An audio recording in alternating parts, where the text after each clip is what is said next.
बढ़ते और कुछ खबरें जो आपके लिए जानना जरूरी है वो आप देख लीजिए। जर्मनी की जीडीपी इस साल नेगेटिव रहने की संभावना, यूएस में इंटरेस्ट रेट बढ़ने की संभावना है। इजराइल हमास की युद्ध के कारण ग्लोबल इकोनॉमी में रिसेशन की संभावना है।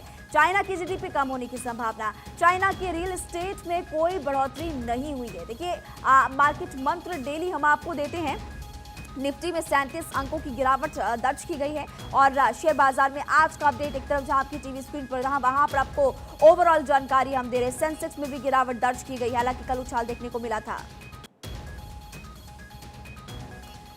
मार्केट एक्सपर्ट आकाश जिंदल जी एक बार फिर से हमारे साथ जुड़े हुए हैं। भारत 24 पर आपका बहुत बहुत स्वागत है सर। और आप डेली हमारे साथ जुड़ते हैं, हमारे दर्शकों को मार्केट मंत्र देते हैं और उनको जानकारी देते हैं कि कौन कौन से पॉइंट्स को ध्यान में रखते हैं, उनको कहां कहां इन्वेस्ट करना है। कुछ पॉइंट्स यहाँ पर अब देखिए सामने आ रहे कि जर्मनी की जीडीपी इस साल नेगेटिव रहने की संभावना, यूएस में इंटरेस्ट रेट बढ़ने की संभावना, इजराइल हमास के युद्ध के कारण ग्लोबल इकोनॉमी में रिसेशन की संभावना। इन सभी का असर हमारे भारतीय मार्केट में कैसे पड़ेगा ये आप बताइए। जी, मैं एक इकोनॉमिस्ट हूँ और इकोनॉमिस्ट के रूप में मेरा मानना है कि आज हिंदुस्तान की जीडीपी दुनिया की बड़ी इकोनॉमी में फास्टेस्ट ग्रोइंग है। हमारा मुकाबला लगातार चाइना के साथ होता था।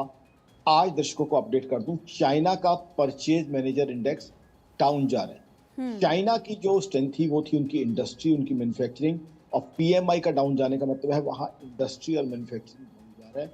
और चाइना के हालात ये हैं कि अगले साल चाइना की जीडीपी मात्र 3.5% के आसपास जा रही है।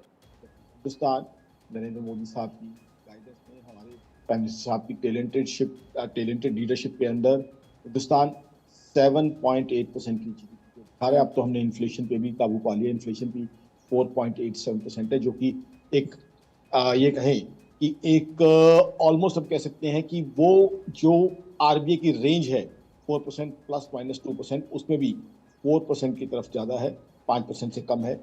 ओवरऑल इंडिया की इकॉनमी बहुत अच्छी चल रही है। इस बार दिवाली पे बम्पर बाइंग हुई है।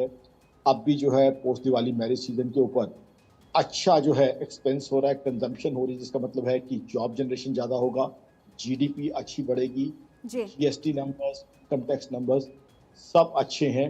हाँ, दिल्ली की पोल्यूशन जरूर हमारी इकोनॉमी को दिक्कत कर रही है, उसका सोल्यूशन जरूर हमारी सरकार से हम उम्मीद करेंगे।